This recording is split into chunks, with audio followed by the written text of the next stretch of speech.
Hello ladies and gentlemen, and welcome to another BlazeCast presentation, bringing you a game between PotM Bottom and Empire. This is in the knockout stages of the Defense 2 tournament, and it's getting pretty excited so far. I've seen a lot of great play from these teams here, PotM Bottom especially, kind of really just, for being a relatively new team, just being an awesome... Sorry, got disrupted there. Just been doing some awesome play and just seen a lot of them. The new North American team there. They have a good foundation. They've played, a couple of them are from Heroes of New Earth. Some of them have played Dota 1, things along those lines. But they just have a really good, solid team lineup, and they've been playing their roles extremely effectively. So they're from both Canada and United States of America. Whereas they're going up against Empire, a well-founded team from all across Eurasia. They got a little bit of Ukraine, Russia, and Belarus in their setup, and Blow Your Brain has been leading them in quite a few victories recently along this tournament as well. So they're moving on and going up against one another. Starting off with the banning phase, we've got Darkseer and Lycan ban, and so that's just kind of straightforward heroes that you don't want to deal with right off the bat, taking care of them and not have to worry about that. Ion Shell, the whole vacuum into wall replica thing, and the crazy push lineup that Lycan is. Now I'm trying to remember which patch this specific tournament game was played within. Thinking it might be the one where Rubik is available in Captain's mode, and if so, Fog is an amazing Invoker, Rubik, what have you player, and he might be looking at picking that up, and that could be a very interesting start for the lineup.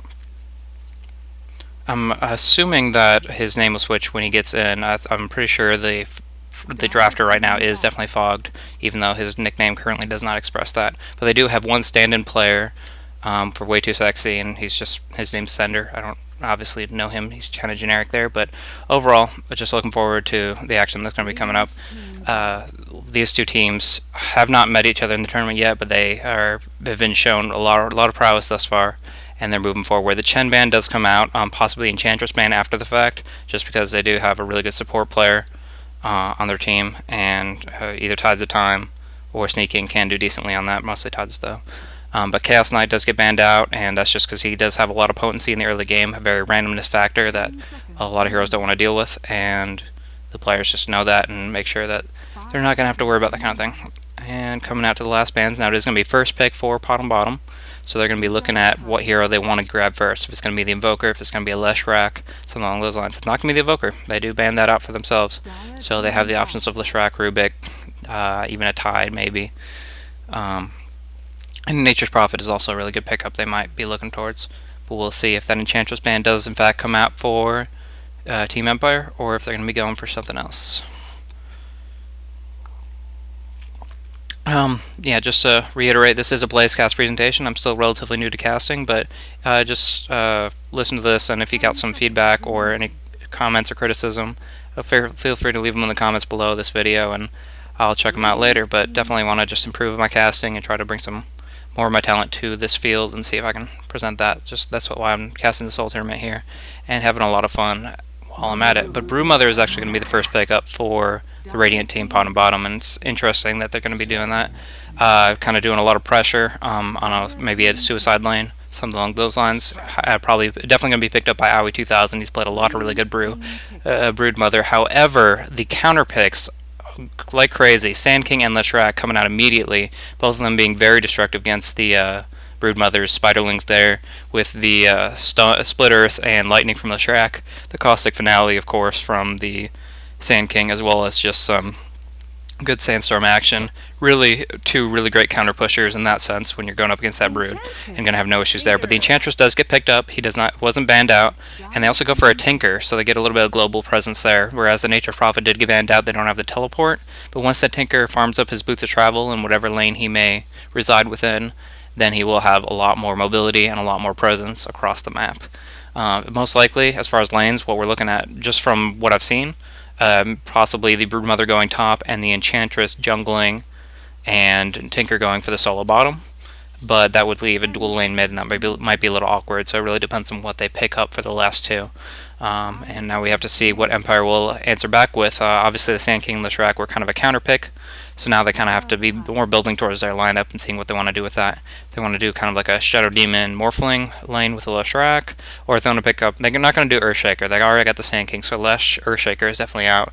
And Chaos Knight is not an option for him either, but they are going to go for the Enigma, so they actually have a crazy AoE ultimate lineup right now with the Sand King's Epicenter, the Pulse Nova from the Leshrac. I guess with this nifty new user interface, I can actually highlight these and show you guys.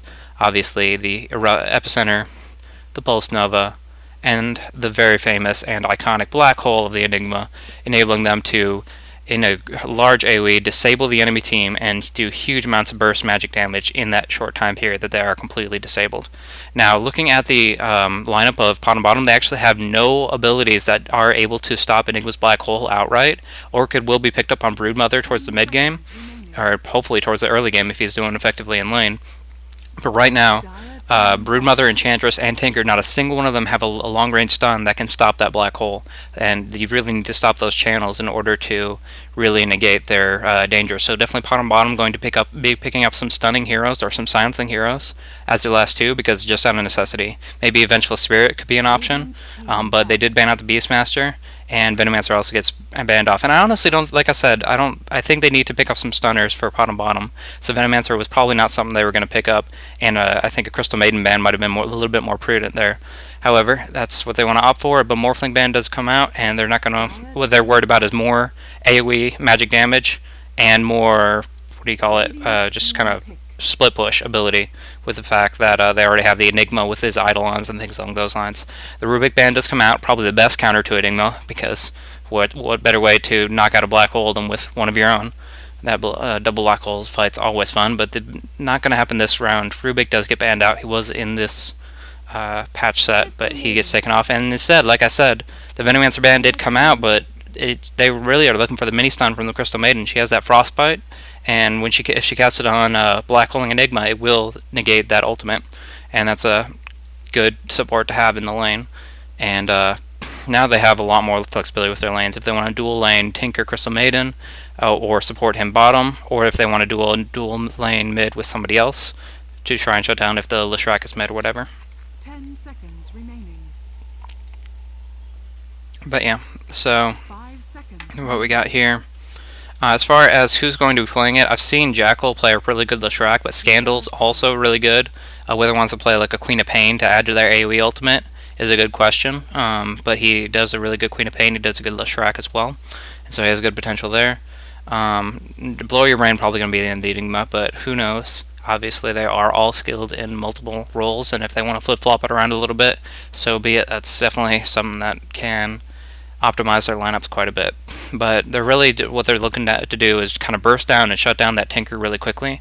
If he can't get farmed up, if he gets chain stunned back to back, then he's really not going to be able to do much for escaping, and he's not going to be able to dish out a lot of damage, because Tinker really prefers to be on the back line of things. There comes a Shadow Demon pickup to go along with that Leshrac, and you're definitely going to be seeing a tri-lane carry as their last pickup, because Leshrac is going to be going with that Shadow Demon with not a Morphling, because he did get banned out, but maybe an Anti-Mage, maybe shoot, I mean, there's so many different options right now. But that Sand King is going to, if they figure out what lane Broodmother is going to be going in, they probably have it in mind better than I do, but if they do, which I was thinking top, but if they send the Sand King to solo against a Broodmother, he can 1v1 against her really well with rank 2 Sandstorm, and then send the Leshrac, Shadow Demon, and X carry to jump in for the tri-lane for a huge amount of potency. But that would set the Enigma mid, which kind of makes things a little bit awkward. He definitely can mid with the Eidolon micro if he's up to par with it, even up against the Tinker. However, it will be a little bit less flexible as far as ganks and such go. So you might just be seeing a dual lane. I mean, Leshrac and Sand King can duel, Shadow Demon and Leshrac of course can duel, while the Enigma could go for a jungle lane or a suicide lane. But one way or another, they're going to be lining this up, and we'll see exactly what they want to pull through with it. But they got the carry Tinker and the Broodmother. I don't think this is going to be a late game hero that PotM Bottom picks up for their final one.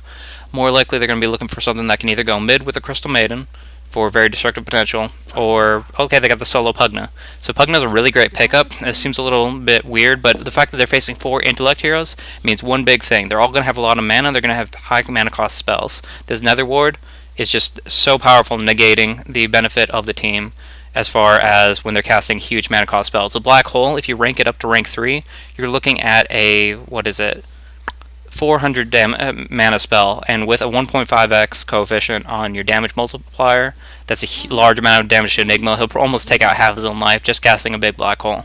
And really another nice, wow, Weaver pickup. I did not expect that. I mean, I did it, like I said, I did expect a carry setup for possibly a tri-lane or something like that.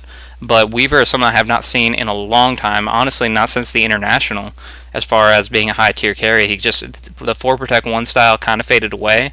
But they realized that, well, I was going to say they realized that PotM Bottom doesn't have much push, but you're looking at it. Enchantress, Broodmother, Pugna, and Tinker all have a lot of great pushing mechanisms, and it's going to put a lot of pressure onto Team Empire. What they're going to have to do is pretty much have a turtle mindset, try to orient towards as fast as they can. So they do have a 1-minute pause going out, and would have a video to play here, but anyways, just jumping into it. The individuals playing the different heroes. It looks like what's his name? Fogged is going to be playing Pugna. He did not switch his tag, but whatever. Oh no, it's actually I miscalled it. It's Way Too Sexy is playing the Pugna, and apparently Fogged is the one that was how you say stand-in. However, you got Tides of Time playing the Enchantress, really good at that. Sneaking, going to be picking up the Tinker. Aoi 2000, like I said, on the Broodmother, and Crystal Main is going to be picked up by the support stand-in Sender.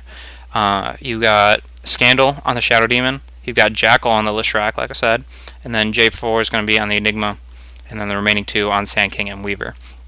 As far as laning setup, they're definitely going to want to try to be giving this Weaver as much feed as possible, get him as much farm. Like I said, their playstyle is actually going to be having to be in more of a mindset of a turtle, because they're definitely going to have to defend as long as possible to really benefit for the late game potential of this Weaver.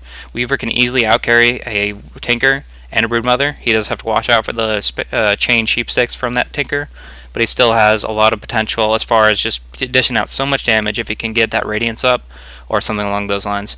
But really, with that Weaver, if he does get the Radiance, it just adds more to that magic AoE damage over time lineup that I was talking about, with the Pulse Nova from Nilshrak, the Sand King Epicenter, and the Enigma Black Hole.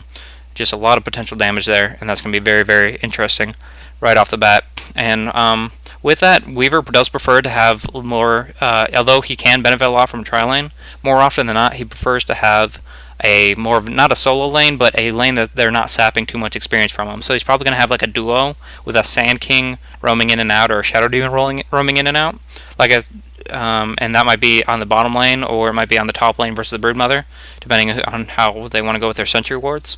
But that would leave Enigma in the jungle, and they could have like a Lishrak middle, and that could be pretty promising there. So we'll see how they decide to go with that. But one way or another, how they're going to have to lane it, because they're playing very defensively, they're not going to be as effective at killing this Tinker unless they're really going for very mobile, really active team fights.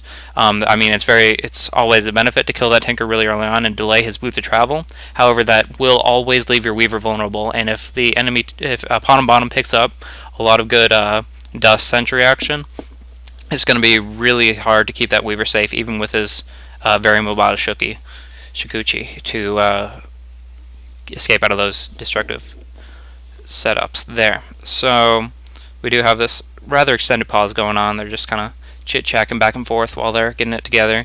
However, what I'm really looking forward to is trying to see if they can set up a Blink Dagger combination with Enigma's Black Hole, maybe his Midnight Pulse, but that's not even close to necessary, with an Epicenter, and maybe some Pulse Nova action in between. And if they can manage that, they can do just so much damage. But one thing I wasn't able to mention during the pause was that Pugna Nether Ward, another high utility aspect of it. I mean, it's great for damage over time on Lishrak, with his Pulse Nova taking damage to himself as much as it is to everybody else.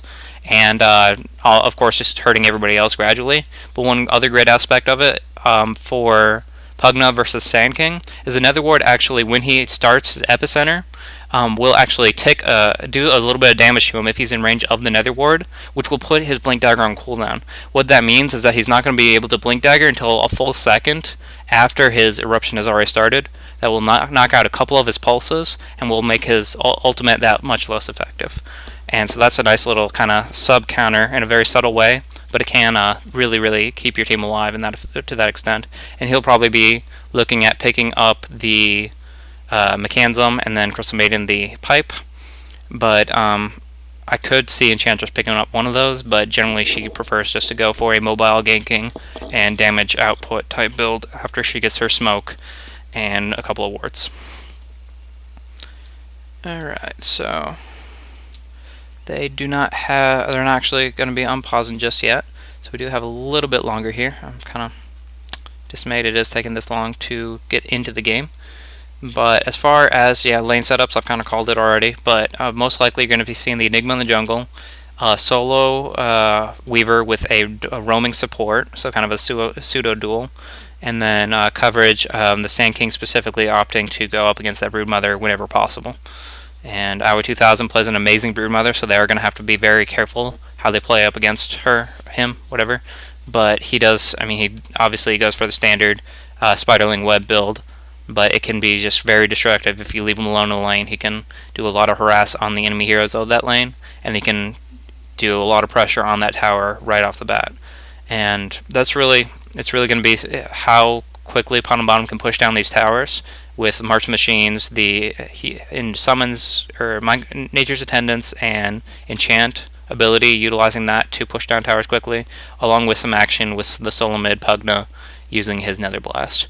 So combining those abilities together, they can actually do a lot of damage to towers, but they're going to have to act really quickly to make sure this Weaver doesn't get too farmed up. Because if you see like a Weaver with like a Radiance, Heart, Treads, Lincoln setup, you're getting some problems. You're having a lot of trouble, and it's hard to, once he gets to that level of items, it's very difficult to fight up against, and it's very difficult to do much against, honestly, because he just is so tanky and dishes out so much damage with that Geminate attack.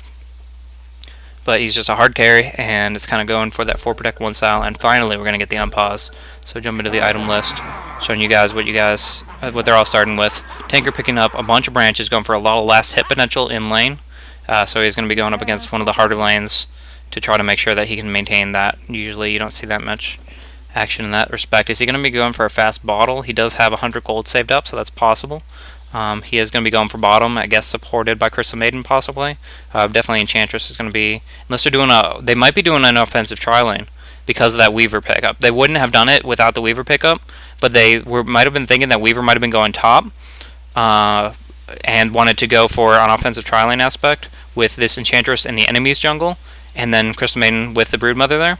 However, like I was saying, this Sand King expected Broodmother to go top lane, and for that reason, he's going to be trying to go one versus her. So it's going to be a question of how safely Always Wanna Fly can play with that Sand King, and how much he can really get out of it. But right off the bat, we got Shadow Demon supporting on this Weaver. Got a lot of nice ward coverage. It does not block the spawn, but it does block a lot of gank action from supposedly Enchantress if she was choosing to set up shop in the bottom Radiant jungle. Empire is going to be denying a creep here, and then with his Clarities and Sage's Mask, you can definitely see he's going to be shifting towards the jungle very shortly after the fact. Always Wanna Fly just covering that up. He does have his Stout Shield. He's ready to pick up against some harass, and we'll see exactly how they are going to do it. Sand King is going to pick up that haste, or give it. Yeah, no, he's going to pick it up, and it looks, like I said, it looks like Enchantress is going to be looking for. Yeah, she's going to be looking for the offensive jungling action, and that's going to leave a dual lane mid of Shadow Demon, Leshrac. Shadow Demon probably roaming a little bit towards bottom and on the occasion.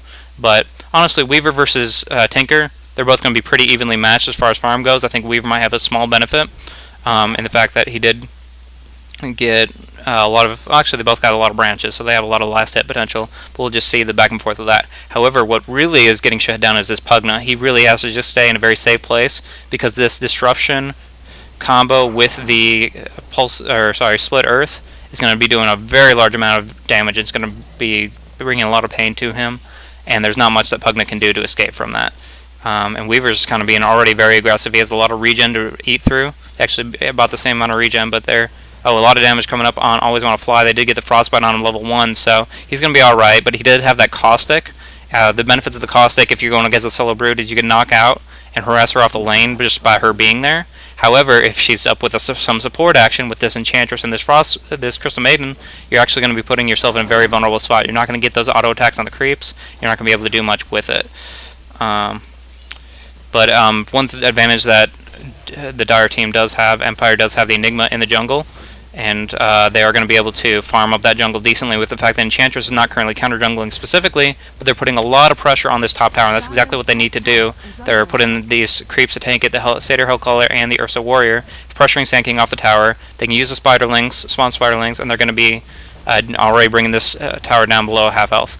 I haven't popped Fortify yet. I don't know if they're going to be saving it for tier 2s or if they're going to be specifically opting for that. Actually, Pugna actually being forced to pull from stack and pull from the easy camp into the lane actually did not get the timing on it, so he's not going to be pulling it anywhere. Oh, he's just stacking it here.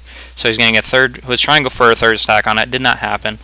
But overall, he's still going to be able to pull this from the easy camp close to the 45-second mark. Probably 40-second mark, I actually forget the timing exactly. But sneaking in a weird position, he's actually really far out of his element, but he does have that blind, which does negate the possible auto attacks from the Tinker or from the Weaver for 3 seconds. With the Gemini attack, that's 2 attacks that he is not going to have to worry about. And they're just keep on putting this pressure on the top tower. They got 2 sets of Spiderlings, and they're going to be looking to pressure this tower really quickly. Sand King can sit in the Sandstorm for a while, but unfortunately the Centaur stun, well, the Centaur stun was recently used, so I'm not sure if they're not going to be able to do any damage to the Sand King. He's going to be able to get out of there, but they are going to be able to pressure the tower, and that's going to put him in a bad position.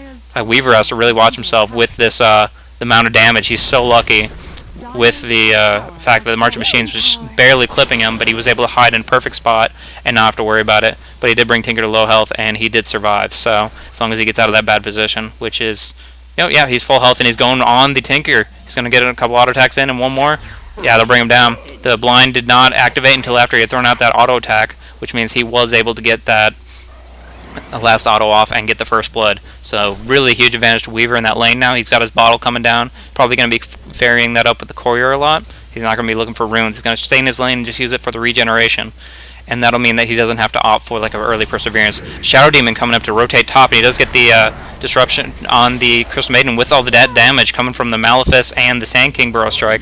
Just bringing her down real quick, but Sand King has to watch himself. Always want to fly. He does have the Tango, he does have the Sandstorm, and he's going to be alright, but now Enchantress got to watch herself. Has a lot of heal over time with this rank 1 Nature's Intendants, but he's getting boxed in, and there's really nowhere for him to run now. So he's going to get dropped down in just a matter of seconds. Aoi 2000, comfortable in the webs for the moment. They don't have any sentries as far as I know. Just a Soul Ring on the Enigma, who has to watch himself because Soul Ring on Aoi 2000 as well, and he's got a lot, 150 burst damage he can do to him. And they do the combo with Pulse Nova and with the with the Spiderlings. They're gonna bring him down too. 4 seconds they're gonna be able to bring down Sand King. He does not have any mana. He's not gonna be able to break out of it. He can just auto attack him down once and throw that out before the disruption can stop him. Now disruption goes to keep Scandal alive. However, just 2 kills for him right off the bat is not what they want to see. Aoi 2000 picking up a lot of GPM from that. Jump 2. He's looking at Broodmother 290, and that's a good start for him, absolutely. So you can see in the CS that the middle lane has been pretty well controlled, actually. A little bit of action going on Scandal. He did not retreat back to base, and now with the slow effect, they actually could do a decent amount to him. Wildkin Tornado doing a good amount of damage. But Enigma out a little bit out of his element. Scandal getting a ton of damage from this Tornado with the disruption. Possibly a Malefice. No Malefice coming out, and they're going to both just back away from that action there. But like I was saying, a lot of CS from this little Shrek. He hasn't really done much as far as roaming and ganking, but he is getting a nice bit of farm up really quickly. So with this Circlet, he might be opting for a drum. But right now he's just got his boots and a bottle. That's what he's going to be looking for right now, while Blow Your Brain has the bottle on bottom lane. Sneaking just got his bottle, so he's going to have a little bit of lane sustain there. But he needs a lot more than that if he's going to be able to stay against this Weaver, because this Weaver has rank 3 Shooky and a lot of harass with the Gemini attack. And just running right on through there. No problem at all with that maximum movement from the Shooky. A little bit of action going on top lane. You got Enchantress going up against the Enigma, but with those many stuns and with the action, Scandal going to get a disruption on him, and Soulcatcher's already on him, taking 20% bonus damage. If he cannot Malefice stun him, but if he could, it'd be hurting him a lot more. He has not propped Nature's Attendants, unfortunately, yet. He needs to do that, but only a couple more auto attacks. If they can just he just popped a Soul Ring, he's going to get 1 Malefice stun on him, but he's out of range. Enchantress, out of no man's land, past the tower. Weaver gets another kill. Actually, Tinker and Weaver killing each other, but that Edict from the Leshrac going to finish off the Enchantress. Let me check out Weaver's position. He's probably really going aggressively. Yep, Weaver went to dive onto the Tinker with the fact that he is a level 6 right now. He does have that time lapse and can bounce back some of the burst damage that Tinker throws out at him, but Tower's still Tower, and it's going to beat away at him. and that's why they were able to kill each other. Weaver was able to get the kill first, and therefore he got all the experience for it, and therefore actually it's a good trade from his part. Now at this point, Empire is 7-3, and they're looking really hot for the fact that they had the late game with this Weaver carry, as long as they do decently with their AoE ultimates in the future. Now he's chucking in and just doing a bit of push on the wave itself. And there is a lot of mobility from Scandal. Like I was saying, the Shadow Demon roaming back and forth. He doesn't even have boots yet. He might be picking up in a second. But overall, he's been doing a lot. But this Enchantress, Weaver needs to be careful. Does the Enchantress have any detection at all? She does not. So if he does do a well-timed Shooky, he'll be fine. But oh wow, Blow Your Brain jumping through the ultimate and was able to do a lot of damage to Tinker. However, he's got to watch himself now because obviously a lot of damage coming from the Enchantress, and that replica time lapse really well played to negate all the damage received. But now he's going really back in an aggressive position. He has to watch himself. He's got no support right here, and Tinker can just burst him down with a couple spells. But he does know they don't have detection, and he's actually wanting to go for it. Nope, pulling back at this point, but he is 1 versus 2, and he's just kind of going at it. He does have somebody coming in. Crystal Maiden is the enemy, so it's going to be 3v1 in a second.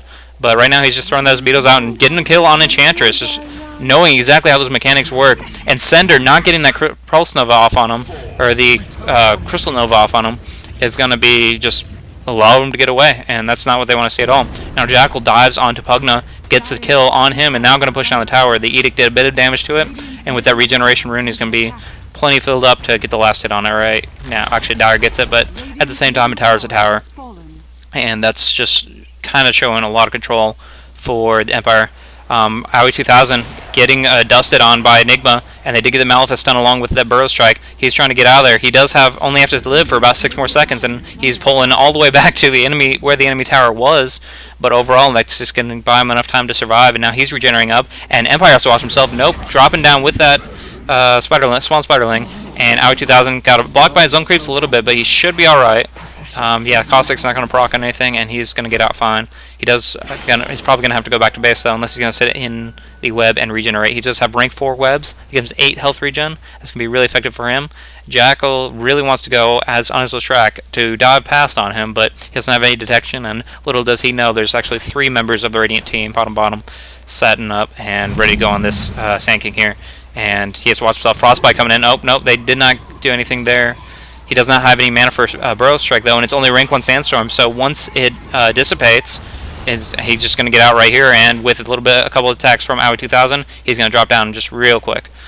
One more, and Broodmother Dot finishes him off. Now, on the bottom lane, Tinker has the Soul Catcher on him, as well as Medallion from this aggressive Weaver, but he is going to be safe on the tower for the moment, and Enchantress giving him the support that he needs there with 2 Centaurs available. Now, Blow Your Brain, just taking advantage of the fact that they don't have any detection right now, playing as aggressively as he wants to and loving every minute of it. He's just putting a lot of hurt onto the enemy team and covering this bottom lane extremely well. He not only has the 20 CS, but he's also got the 4 kills and 1 death that he's definitely taken advantage of recently, and that's going to do a lot for him here. He doesn't have his ultimate for 20 seconds, so he does have to watch himself there, but just with that negative armor and damage over time, a wand does come out for Enchantress. She should be okay, but just some harass coming out from his auto attacks there. Shooking through with that Malefice stun, he should be able to pick up the kill right here. Just one more auto attack and he's got it. Crystal Maiden dropping the Nova off, but he is going to disjoint the rockets with that Shooky, and now the pause is going to come. So he's pausing real quick. They want to make sure that fight was over. But that was a nice kill on Enchantress, and the fact that he was able to avoid the rockets with the Shooky ensures his life for the future. So there's a little bit of a lag pause there. But at this point, you're looking at Sand King picking up a Vanguard. Aoi 2000 looking for maybe a Yasha? Oh yeah, I forgot. Aoi 2000 loves to build Manta style on the Broodmother. It's just his kind of iconic thing. He does it on almost every single game. I kind of think that it might be more prudent to pick up the Orchid for that black hole. The fact that they only have a Frostbite, and actually that's it. They literally only have a Frostbite, and to stop this black hole, otherwise they're going to have to kill her. And a Sheepstick will eventually come on the Tinker, but right now I think that Orchid might be a little bit more effective. Otherwise they're going to pretty much every time they see Enigma, they're going to have to run for their lives. And actually Enigma did pop that black hole on somebody. I'm not sure exactly who that was. Checking my recent history here. Do not know. He did end up black holing somebody, maybe got a kill for it, but I did not catch that, so sorry about that, guys. He does have the dust for the Broodmother, and there is still plenty of action going on bottom lane. 4 heroes down here looking to pincer in on these bottom two. However, the pause did end. Don't know why I'm saying that. But yeah, a little bit of action 1v1 going between the Sand King and the Broodmother. But they're going to rotate Scandal and Jackal going for a kill squad on this Pugna. However, he's getting out of dodge there. Avoiding actually going for maybe a gank onto the Sand King, and in turn avoiding a lot of potential enemy damage. Now, the Radiant does have 2 wards here, and they do see Scandal and Jackal coming. They don't have smoke or anything, and so he's going to fall back because he knows he can't hold against them. However, they don't have any detection, and so this Aoi 2000 is actually not going to be in too bad of a situation as long as he sits in his webs there. But although the Pugna was rotating top to gank, he knows that he's in a bad position, and with these beautiful Radiant wards, was able to know that. However, on bottom lane, Blow Your Brain, playing aggressive as he's been, he's got the Aquila, he's got the Medallion, and he's just dropping down the low HP heroes like the Crystal Maiden. I do not know how he saw that, if he saw those rockets or not. The heat-seeking missiles, he probably was out of line of sight, but one way or another, he was able to Shooky, maybe luckily, out of harm's way. And he'll be perfectly fine. With this Edict damage on the top tier 1 tower, they're going to have to fortify and get that a little bit, but they're still going to put a lot of pressure out. But those Spiderlings coming out, really nice. The Caustic is going to proc on them. If one of them dies, they pretty much all do. However, they are invisible, and Aoi 2000 just doing whatever he can to cover this tower for the moment. Scandal low HP, and throwing that out. He's only got 6 HP left, had to wand to rest up. Pugna coming in, maybe dropping another blast here, yep. And he does have that ward out somewhere, but not a big deal. Aoi 2000 looking for another, with that damage from Sand King. But they do have a Observer ward here, but not a Sentry, and now he's going to be looking for a Jackal. He's got that Spiderling, and now 2 low HP heroes. Disruption does come on to Broodmother, and they're going to just try to get out as fast as they can. Scandal is only 1 hit from death, but that Pugna cannot keep up. Just not enough movement speed, and Jackal's going to TP out. So actually, another nice trade for Empire. No losses whatsoever, and they were able to get out of a bad position while doing a lot of damage to that top tower. Now, on bottom lane, J4 and Blow Your Brain just covering it up with Eidolons, going to push it down really quickly. Medallion can't do any bonus damage to the tower, but just the amount of Eidolons to tank it up, it's going to drop really quick, and they did blow the Fortify. If Weaver's going to try to look for a last hit here, and his Gemini attack does get the last hit on that. So nice amount of gold bonus to him, along with his 6 kills already. He is going to be getting a really fast set of items. He's not looking for a straight Radiance build or anything. He's not going Boots Radiance. He's looking for his treads, looking for his Medallion. He's already got his Aquila, but overall putting a lot of pressure out there. So it's actually interesting. The pushing team only has 1 tower down, whereas this what I would consider a carry team is actually okay. They got smoke action onto Aoi 2000. I believe they should have some detection now. Finally, Dust is popped. Disruption goes on him. Soul Catcher now, and a nice Lestrak Sun. Has no way of getting out of there. He's gonna drop down real quick. So that's the power of Shadow Demon Lestrak, just perfectly timing that disruption into the split earth, and with that detection, we're able to pick off the Broodmother really, really quickly. So overall, I mean, you got 1 invis here on each team, and overall, I would say Empire's been covering it a lot better with, and I was watching on that Weaver picking off Crystal Maiden all by himself there. Just overall, not much she can do about it. She has a couple spells that can slow him down, but maximum movement speed, unless he's frostbitten, he's still going to be giving chase. And with the combination of the Swarm doing 1 armor reduction every single time they attack, which is once every 3 seconds, I think, and Medallion Courage taking off 6 armor there, is really just so destructive. Just a ton of physical damage, doing probably close to 150%, bringing that Crystal Maiden down into negative armor. She only has 2. It's 11% physical resistance, and it's put into the negatives really quickly with that Medallion Beetle combo. So very destructive on her. But as I was saying, I would say that overall Empire has been much better about covering up with detection against the Broodmother than they... Okay, a lot of action going on top lane. Doing a bit of damage to the tower with that Edict, but it's not in deny range, but Jackal all out of position, really low HP. The lifesteal is going to do enough damage that Broodmother can get the final last hit on him. Brings up his Yasha, very mobile with these webs. This webs gives him 35% movement speed with 10% more from the Yasha. A lot of pressure on bottom lane. The stun, Barrow Strike barely landing on the Sneaking, and Shadow Demon's ultimate going to finish him off there. So, Tinker still lacking his boots of travel, only halfway to it as far as the gold cost goes. He does have the boots and the bottle and the soul ring, but really, until he gets those boots of travel, he's not going to be able to farm very effectively. He's still going to be as squishy as ever. Now, Eruption Epicenter going on to the Enchantress. The Netherward actually killing off the Sand King, him trying to do a last Burrow Strike, was trying to finish him off, and Shadow Demon's gonna pick off the Tinker there, or not Tinker, the Pugna. But yeah, the Nether Ward actually was the thing that killed the Sand King. He tried to Burrow Strike to finish off this Enchantress, make sure she was dead, and unfortunately the mana cost of it was too high that with that rank 4 Nether Ward it did drop him down, and wasn't, and yeah. Anywho, so the Sand King did get killed for that reason. However, they were able to pick off both the Pugna and the Enchantress from that. So really nice epicenter coming out from Sand King. Usually don't see good Sand King epis until the Blink Dagger comes on them, but with that timing of it, them being positioned really nicely behind the trees, he was able to set it up. So good play there. And Weaver coming up to 7 kills, and with the Leshrac going at 4. Going over to CS, you're looking at the top 3 being from the Dire team. They have Sand King, Enigma, and Leshrac all doing really well on CS. Surprisingly, Weaver not focusing on CS hardly at all.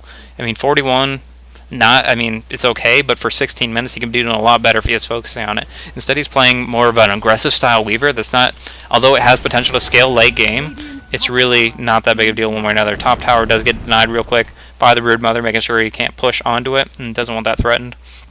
But overall, that Weaver is playing much more for kills than for CS, I would say. He's not really too worried about the creep score as long as he can get that GPM one way or another. So he does have his wand, he does have his Aquila, and he does his medallion and treads. He has so much stats, but incoming from the Dire team, just dropping down on Aoi, Dust, Burrow Strike, Ultimate from Shadow Demon, he's not going anywhere, and he's going to drop down real quick. So unfortunately, he's not working on that BKB, he's nowhere near it. He actually already picked up the Mantle Style recipe, so he's kind of obligated to put in that 2100 gold and get that Ultimate Orb to finish it off. It was a little bit cocky about that. Probably should have looked for the Ultimate Orb first, because now he's really far off of it, and there's not much he can do about it. Anyways, like I was saying, the Weaver has tons of stats. I mean, he has it says +6 to strength and then +17 to agility. He's just got so much from the wand, the Aquila, and from the agility treads here. Chances doing a little bit of damage to Jackal, them being a little bit out of position. They're actually trying to get the kill on the Pugna with that Soul Catcher bonus damage he can do. So just drop down really quickly with his low HP. However, they're not going to be able to get that, and they're going to fall back. Tinker was a casualty for that, though, and they did get a lot of pressure on that middle tier 2 tower. So, as far as overall, if you're looking at XP graph, Dire obviously having a commanding lead, over 7,500, so decent lead there, and then over 5,000 on the gold. So that's about a 20% lead on both aspects, and that's just definitely in their favor, of course. Always want to be on the winning side, and Central Ward's coming out to put some pressure on this middle lane. Enchantress only is about to lose the Ursa, only going to have the Satyr. They're doing some pressure onto Jackal with the rockets. He's not even going to do the Clive, he's just doing a couple auto attacks damage, trying to force them back, kind of do some counter push action. But they did repel the Edict, and they did repel the push overall. However, there is some damage coming on bottom tower, and they do not have the Fortify. I'm surprised that Enigma didn't transition over there to drop some Eidolons. However, they're just trying to counter ward, sentry that up a little bit, and cover the rune spawns. Radiant's bottom tower is under attack. Now they do have to be looking at top lane. Aoi doing a lot of pressure on top. I'm not sure. Checking the inventories. Who has the TP scrolls? Actually, only Shadow Demon has the ability to jump up top lane. So they're gonna have to run up there real quick. But they're looking at Roshan. They got Medallion, which is just brings his armor to -1, and enables them to do a ton of damage to him. And that's going to bring him down really quickly. So they're going to kind of trade some tower hits for this Roshan kill, but getting that Aegis on the Weaver always going to be beneficial. And he does have a regeneration rune along with it. Leshrac actually picking up the Aegis, so Jackal actually wanted to opt for it with his Bloodstone and rank 2 Pulse Nova. He has the ability to do a lot of melee magical damage as long as he's in close proximity. So that's really what he's going to be looking for. They're going to be looking for a kill on top lane tower with Pugna, dropping another blast, and the aura from the Alpha Wolf, making these spiders actually doing a much larger amount of damage, 18 plus 5 on even the little ones. So it's a big increase. Doesn't seem like much, but that aura of 30% base damage to all these little minions is going to make this tower drop down that much faster. And that's what they're looking for. However, as far as teamfight potential, 6 seconds on cooldown, the Sand King has picked up his Blink Dagger, has a rank 2 Epicenter with their name on it, and he's going to be looking for in just about 3 seconds here if they continue to try to push it. But they're going to fall back. They know they can't win up against that, especially with the amount of time they had to think about it with the pause. And Blow Your Brain just kind of picking off some free CS with the spiders here real quick. Overall, as far as levels go, Sand King is faring the best, with a Broodmother not far behind him. Level 14, 13 there. And if Sand King can get that really quick, level 16, that's going to be extremely in his favor, picking up maybe around like minute 24, minute 25. He's going to be able to do a lot of damage with that epicenter there. And just doing some harass on Owie. Does not have any detection that he's going to be looking to use, but just kind of going back and forth with him. I'm going to Sandstorm and have a little bit of a duel back and forth there. But they have the middle lane smoked up. We're looking for a gank, looking for Scandal leading the way to do a disruption into a split Earth, then a Maleficent stun to follow that up. And it's just a very dangerous combo. Walking right by the Ursa. Seems like he's scouting, but he's actually not going to have any coverage at all. They have detection though? It looks like, yeah, they do have Dust on Enigma, and they're going to be looking for Owie whenever they can. But Owie is safely on his tower at the moment, as far as he knows. And they may be looking to make that not the case in a very short period of time. Crystal Maiden stacking the Ancients up. For Tinker, he does have Marks of Machines, which will, okay, bottom, middle tier 1 tower falling down. But Sand King is pressuring the top lane. However, March of Machine spam on these Ancients will actually enable Tinker to farm them extremely effectively. Disruption coming from Scandal onto, I believe, the Tinker. No, onto Crystal Maiden. She drops like a rock with that split Earth. Just fried immediately. And a little bit of damage from Pulse Stump too. That's going to bring him down really quick. Pugna coming in with his Nether Ward, doing some health drain onto Scandal, and some action there. He needs to really be careful because they can drop him. I mean, the stuns were all on cooldown at that point, drop him down on Enchantress, but overall he could have been turned on very rapidly as well. So, meanwhile, split push down the bottom lane, double damaged Weaver, just kind of putting a lot of pressure there. Whereas middle lane is well covered by this Leshrac Enigma setup, and the Nether Ward expiring will give them the opportunity to push in if they do want to. Enchantress back is not respawned yet, and Tinker does have his boots to travel at this point. He is able to defend on bottom lane and cover those towers. When he gets a spare minute, he's going to be looking for farming those Ancients with the March Machines. It's a really good way to AoE those down. But for right now, they're just going to be happy to defend the towers as best they can. A lot of Edict damage, though, and Leshrac is actually going to be looking for the last hit. Enigma picks it up. Pugna was not able to deny it. So, Broodmother did finish his Manta style, so that is favorable for them in the next fight. The Edict damage will be dissipated among those illusions, as well as... that's pretty much about it. Nothing else really spreads to those. They do a nice bonus of damage as well, and gives them a lot of mobility, and that's really what he's looking for there. Really good damage to the tower, etc., etc. But they're looking for, bottom lane, the tower is actually only down to 1/3 HP with his offensive ward. Really nice placement. Not on the, most people would put it on the plateau here, but not only is that really easily sentryed, but it does not cover some key points down in the bottom lane here. So they're doing a lot of pressure on this tower here. Jackal tanking it up a little bit, but the Edict and all the heroes there providing a lot of pressure and going to drop it down really quickly. So always want to fly, covering the top lane, and Weaver bottling up with that haste, looking for some action. And if they so look, they will find it. But yeah, come in with the Blink Dagger, Burrow Strike, and here comes Enchantress that does have the dust on Weaver, and that's going to be the end of Sand King. He needs to ulti out. He really quickly. No, he gets bursted down too quickly. Overestimated himself a little bit. Did not have that Aegis. Leshrac picked it up and was not able to time lapse in time. So that's just a little bit of a misstep on him. Not quick enough, realizing that he was taking really large amounts of burst damage, and they got really in over their head really quickly with that 2v4, and that's going to give them an opening to take down top tower. Easily Pugna taking the last hit with another blast. And he's going to be looking for a BKB as fast as he can, and he is only 1,200 away from it. So switching back to KDA. Really overall, I mean, you can see the scoreboard 20-9. Empire are definitely leading on kills, and that's really benefiting them. The fact that Weaver will be looking for some endgame items now with his 3,700 gold he has banked up. Not sure exactly what he's going to be buying with that, but it's going to be something very nice, I'm sure. Maybe Butterfly, maybe Radiance, maybe would be kind of a late Radiance, but he has lots of options there. Some off for crit and MKB. The Geminate will not proc those, but it still is very effective one way or another. And then Heart is also very fun, but I think he's going to go for some auto attack damage, so either the Radiance delayed, the Daedalus, or the MKB.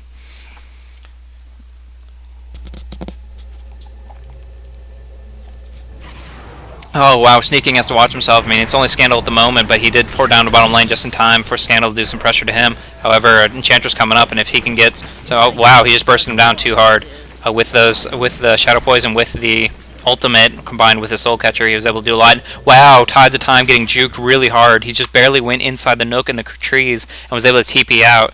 And perfect. A little bit lucky in the sense of Shadow Demon going into that perfect spot and Enchantress turning right back around. But now Shadow Demon poured it out and he's safe and sound back at the base. So well played there. Helmet Iron Will is actually going for Veil of Discord and Sand King. Very nice pickup. Increases the amount of magic damage received to all the enemies. Or dealt to all the enemies, I should say, as far as the mechanic goes. But combining that with a rank 3 Epicenter, it's going to be very painful for PotM Bottom to deal with. And you do have another pause coming out. Water closet, I guess a bathroom break real quick. But yeah, overall, right now, definitely an advantage for Empire going into this game. They do have a lot of an experience advantage. You can just see on the levels. They're going to be coming up with their level 16 ultimates very shortly, and that's going to be adding a lot more to their destructive power. BKB finished up on Leshrac, so in his next team fight, he still has that circlet, so I thought he was going for drums. Apparently not, but he just wanted to have those extra little stats here and there to do some extra damage there. But the BKB is the big thing. He does have that finished up with the Bloodstone. He did disassemble that from Arcane Boots, as that's how generally most pros do it. And he does have 8 charges on that, benefiting from that substantially, and with the BKB he's able to just run in with the Pulse Nova and do just so much damage, and not be too afraid of the Nether Ward, because Pugna's Nether Ward does do magic damage, and so he can just keep his Pulse Nova on to his heart's content as long as he has a mana to sustain it. Tides of Time, not picking up anything fancy, keeping wards up, got the Bracer, can do drum if he wants to, but he's probably looking for a mech, given the fact that he has a couple branches still. If not, then he's going to be looking for an Aghanims or a Force Staff.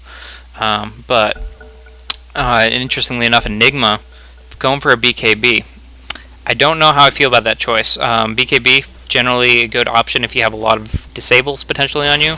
But right now, no Orchid on Broodmother, no Sheepstick on Tinker, nothing from Pugna or Enchantress. So really, all it is a freaking Frostbite that he's BKBing. I mean, the magic damage from Pugna does hurt, but overall, I feel like his money could be much better spent on a Blink Dagger, and then instead of worrying about one Frostbite stopping his Black Hole. But one way or another, that's what they're going for, and Leshrac looking for a stun on Tides of Time actually does pick it up, and with the tons of magic damage coming out, and with a Burrow Strike from behind, with not even having to blink to it, Jackal and Sand King just taking down that Enchantress really, really quickly. And now going to Pulse Nova or Split Earth onto the creeps, and he has 9 charges on his Bloodstone, and he's not worried too much about his mana pool whatsoever. You can look at that 18 mana regen, just very, very destructive.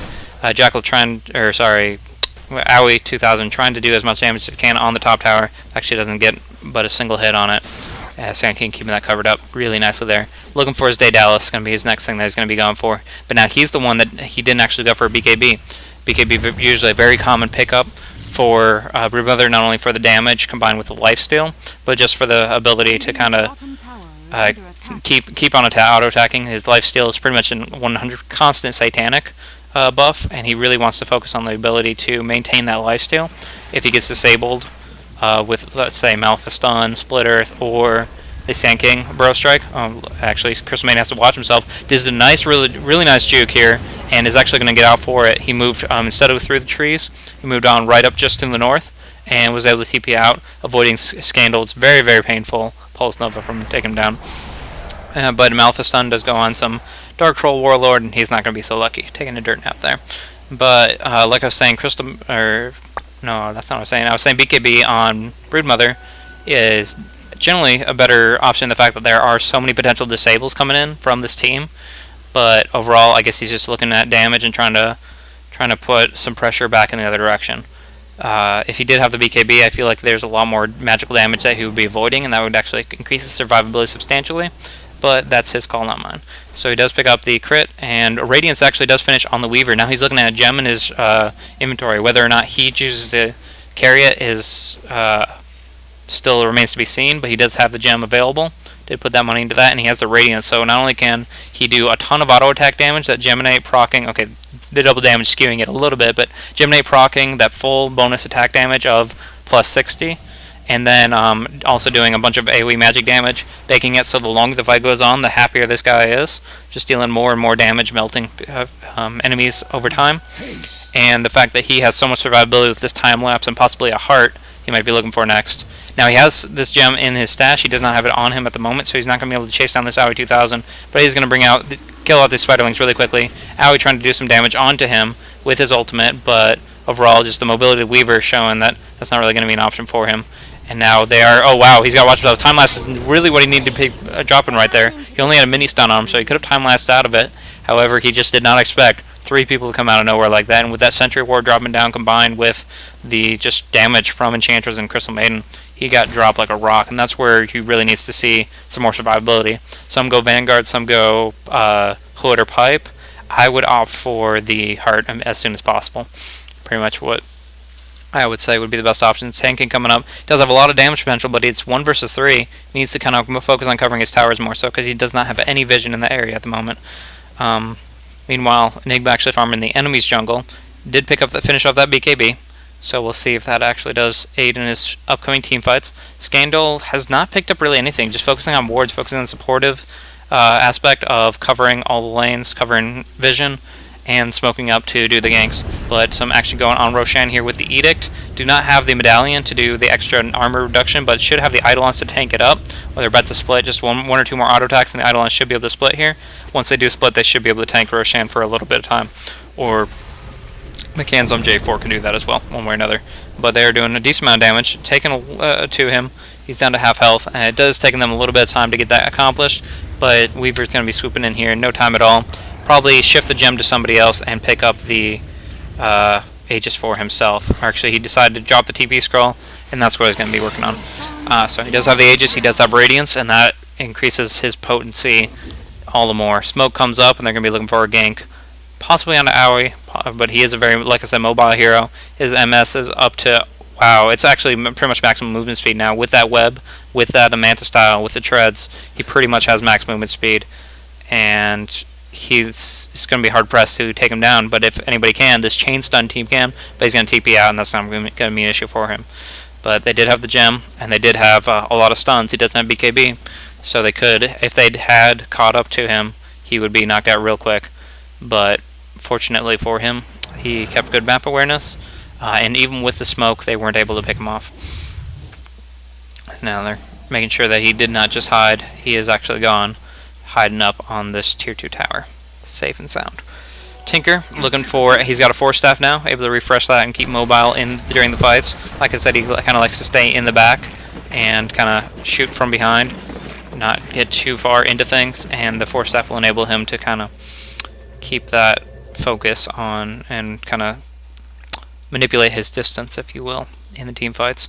Invisibility rune on Leshrac, kind of looking for a solo kill, maybe a Crystal Maiden or something like that. Enchantress might be the one he's finding. He has a drum, but that's not going to save him if Jackal just does a perfect split earth here. Has to line it up nicely, but if he lands it, okay, he's out without his creeps. This is the time for it. He didn't land the split earth, but the Edict damage itself, and with a little bit of damage from the Pulse Nova, he is doing a lot of damage to this Enchantress. A couple auto attacks. Tinker is coming in. He's stopped the TP. He did stop the TP by dropping that creep down, and he is going to be perfectly fine. However, he did not finish off that Enchantress. He did miss the split earth. He did a perfect timing, waiting for those neutral creeps to split away from the Enchantress, so he wasn't dissipating his Edict damage. However, missing the split earth, that's a lot of, not only a huge damage nuke, but also the 2-second stun is a very long time to not be able to do that much damage to her. So, fortunately, she did get away, but was not counter-ganked by that Tinker, and that's the important thing there. Now, last hits. Sand King doing an amazing amount of farm, even without a Shiva's, just doing the using the caustic build and doing 258 last hits. He's very farmed up at this point. Has an ultimate orb along with his Veil and Vanguard and Blink and Arcane Boots.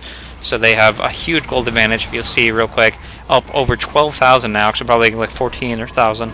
Yeah, gold graph's not too specific, but it is about 14,000 gold that they are tallying up to as an advantage, and that's definitely in their favor. Along with this Aegis, they might actually be looking to push Rex if they can win the next team fight.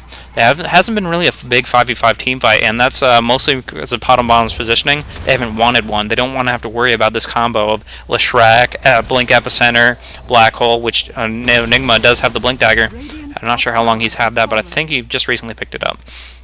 And that's going to add a lot of destructive energy there. Counter warding, making sure there's no action in these areas specifically. There is a sentry ward he keeps on walking on top of, but that's just kind of a silly little thing there. Daedalus does come out on Broodmother, so she does have that large amount of auto attack damage, but she doesn't have the BKB to sustain it, so she's pretty much just focusing on hoping not to get disabled too much, and just focusing on cleaning up as much on these auto attacks as best she can.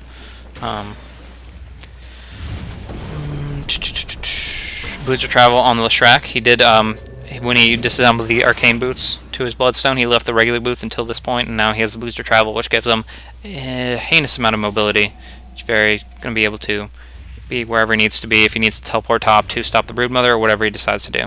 But this gem being very effective for the Weaver, kind of covering up all the wards, taking out the map control of the Radiant team, and PotM Bottom going blind, not being able to really retaliate and shut down this Weaver's farm as much as they would want to. An Ultimate Orb coming out a little bit late for a Linked Sphere, and I really don't know what he would be negating with it, so we might actually be seeing like a Manta Style or a Scotty, both good, decent options there. Yeah, he should be able to, Scotty would be able to slow on him, but he's actually picking up the Lincolns, so it is a little bit of late Lincolns, like I said, but the stats on it are still extremely helpful. As far as what it will negate a Frostbite, Enchant, a Decrepify, and a Blind from the Tinker, which is probably the thing he's most concerned about, is that Blind. Stopping his auto attacks for 3 full seconds can be very frustrating, and he's gonna kind of not have to worry about that now. With the Linked Sphere, we'll block one of those spells, and that will allow him to be even more survivable and effective in those team fights. He's getting a lot of farm from all these creatures. So many spiderlings, beetles all over him, and just shooking over to make sure the Radiant Sticks finish him off. Money flying out everywhere, and that's going to be moving him towards his next big item, which like I said, I'm assuming he'll be looking for a heart. But he did sell the Aquila, or Aquila, or whatever, and he's going to be looking for some high pressure damage in the very short version. But really, overall, this has been Empire's game all game. Not only in the lineup and the fact that we're moving past the 35-minute mark with this Weaver sitting at 9-3 and them still having a tier 1 tower, but also the fact that they've just been controlling it in kills, you know, 23-10, and they're very happy about that. So this Weaver going to get a little bit more and more out of control, and really PotM Bottom needs to be able to do something about this in the near future, because otherwise, if they're not going to stop this and start shutting them down, winning a team fight and push them back, it's just going to spiral out of control for them. Tinker maybe halfway to his sheepstick at this point, but really needs more than that to push back in the other direction. Disruption on bottom lane. I think that, yeah, it's just avoiding a rocket, not a big deal there. He is looking for a pipe, and once he picks that up, it's going to negate a lot of the damage that not only March Machines can do, but also Pugna with his Nether Ward. It's actually probably mostly for Pugna's Nether Ward, as annoying as it is. So that's a fun little thing there. But just really kind of forcing the PotM Bottom into the turtle position, controlling not only their own jungle, but the Radiant jungle and all the lanes as well, and pressure there, and allowing Weaver to farm up the Ancients is going to extremely affect his GPM compared to this Broodmother. Manta and Daedalus is really nice, but he really needs to be looking for this BKB, or he's not going to be able to transition to the late game whatsoever. He's just going to get shut down by this magic damage and disable. Sand King, like I said, has an Ultimate Orb. Not sure what he's going to be looking for that specific item, but we will see in none too soon. Sheepstick maybe. Scythe of Ice would be a really good pickup as well, because, like I said, no BKBs. Overall, covering that really well. GPM counts definitely in favor of the Dire team, with almost over 570 on 2 of the heroes of the Empire, and Blow Your Brain just happy to take out stacks and farm as effectively as he needs to. Again, building up his damage, he's over 200 attack damage, and that does hit twice every 2.5 seconds, as well as whatever his base attack speed is, and that's going to be just adding more and more to his destructive power as long as he has the survivability to sustain it. And that's what he's looking for right now. In the meantime, BKB did finish on Pugna. He's going to be able to channel that life drain, hopefully to be rank 3 very shortly. He's going to be able to sustain that throughout the fight as long as he needs to, unless he gets black holed. Haven't seen any big black holes recently, but he hasn't performed any since the Blink Dagger, and he's probably just looking for a good opportunity where they do group up. They are able to provide the pressure. But they are doing a lot of just damage onto this middle lane, but not a single drop on the tower. Pretty much just push the creep wave down and then fall back. This Tinker just spamming up rockets, doing that rank 2 rearm, dropping up as much damage as possible, still ringing it out every single time, and doing that damage there. But Scythe does finish on Sand King. He does not have buyback available anymore, but he says who needs buyback when you've got a 3.5 second sheep on your team. So Blow Your Brain actually getting a little bit aggressive here, taking a lot of damage, 2 crits in a row from Aoi 2000, and he kind of needs to watch himself. He doesn't have a Shuggy, takes the rocket hit as well, and he's down to half-life. His Roshan should be respawning about 2 minutes, and that's the timer that is on the Aegis for that reason. But yeah, so the Scythe did finish up. Bloodstone, rank 9, and a Shiva's Guard on the Leshrac, still hanging on to that silly little circlet on his head. But it's just, but overall, the Shivas is going to help them mitigate a lot of physical damage as well as add to their huge amount of magic AoE. And they should, with that, be looking to push with this Aegis very shortly. They should be grouping up. The Weaver has been spread up on top lane for the most part now, but he should be transitioning. He's kind of dueling Aoi right now, but he should be transitioning to the middle to try to utilize that Aegis pretty much now. Because he does have it only for another minute or so, and that's why he's doing so much damage pressure to the tower. He kind of doesn't care about his life right now, just cares about his second one, and that's going to be what he needs to perform. He got the Shrek doing the same thing on bottom lane, but he is a little bit safer in the fact that everybody's in a better position in the top and middle defense. Scandal did finish his pipe, and they're in an amazing position to push in whenever they decide to group up here. And so Weaver is transitioning into the middle, invisible at the moment, and they're going to be looking to Roshan again. They're going to say, okay, I do have the Aegis, but I'm just going to drop it down real quick. Had my fun, farming up top safely, and now we're going to be looking to do Roshan for the second time. It is the second, no, it's the third time, so that'll be a cheese Roshan, yeah. So look at a new icon for the cheese, nice and smelly. But it's going to be giving possibly the little Shrek, giving him a lot of restoration of health and mana. So one way or another, the Aegis and the cheese are going to go to Weaver and Leshrac, whoever chooses to get whichever. Not a big deal, but more likely I would say Weaver should pick up the Aegis, but it's really semantics. It's the same effectiveness as restoring your health back to practically full, and Weaver does pick up the Aegis. So now he has one way of restoring his life to practically full with his backtrack, or not backtrack, time lapse, and then the Aegis itself if he does drop too low. Legend of Zelda Fairy there. Anyways, a lot of pressure going on the top lane. All 5 heroes are actually up there. They're going to TPing back. Tinker going to be looking for a perma march. He's going to just spam rearm and march the machines and Soul Ring. And maybe a little bit of rocket action. Just make sure that there's no action being pushed on the bottom lane here. Really, really good way to turtle. And it's very frustrating to play against if you ever had to deal with it. Pretty much all you can do is just kill off the tank, pick off the Tinker really quickly, maybe orchid him down, something along those lines. Because as far as pushing creeps on against that tower, they're not going to get close. And Jackal up top, and now they need to be looking to mobilize them together. Shadow D, oh nice, actually stun onto Enchantress, does get the Q from Disruption and the ultimate onto her, but now a lot of damage coming into Scandal. He does have to pipe. Black Hole coming in on 2 heroes, got the Pugna picked up along with the Eruption going across. Burrow Strike, Crystal Man about to drop, and Pugna only has a little bit of life left, but he does have enough restoration along with his BKB to get out. But now with these 2 heroes down, Crystal Maiden has no buyback, Enchantress has no buyback, and they're going to be looking to push this tower now. Burst damage down on Pugna, and it's going to be GG called pretty shortly. They do get the Pugna buyback, but overall, just with the carry action from this, I mean, they don't even, in those last 2 fights, that was pretty much 3 heroes doing all the work. Shadow Demon, Enigma, and Sand King covering very well for their team and picking off a couple of heroes right off the bat. Weaver just getting the opportunity to farm and farm and farm, pick up that MKB, and now Sand King just have to watch his life, but he does have buyback available if he does need it, and going to stun in on the Aoi 2000. Going to drop him down real quick.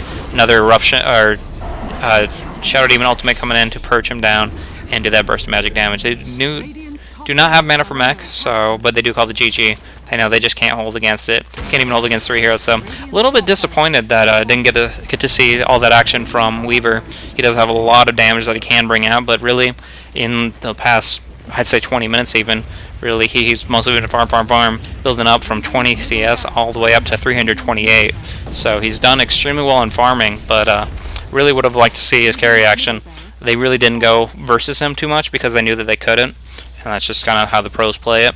But you guys know as well as anybody that hard carries with hard carry items, very, very destructive thing. He did take out the Pugna really quick at least, but the shot got the kill on that. Anyways, so overall, just really smooth play by Empire starting off this best of 3, doing a lot of damage. Oh my gosh, just that huge amount of burst from that Sand King. He's not going to be able to get out of it alive, but oh, with that Sandstorm, he's actually able to disjoin it. Weaver picked up the, anyways. Good game, well played by the Empire overall, just really good map control, covered it up, a lot of CS, a lot of kills early on, and we're able to actually put that Weaver in a very aggressive position, and that's something you don't usually see, but he was able to farm up later on and make up for it, and that's what kind of secured them the win there. So good play overall there, a little bit of bug on the battle points, but you can see the scoreboard here. Thanks for watching, guys. This has been a BlazeCast presentation. I'm Blaze Inferno, and just thanks for watching. If you do have some feedback, leave it in the comments below. Otherwise, going to move on to the second game of this best of 3, and yeah.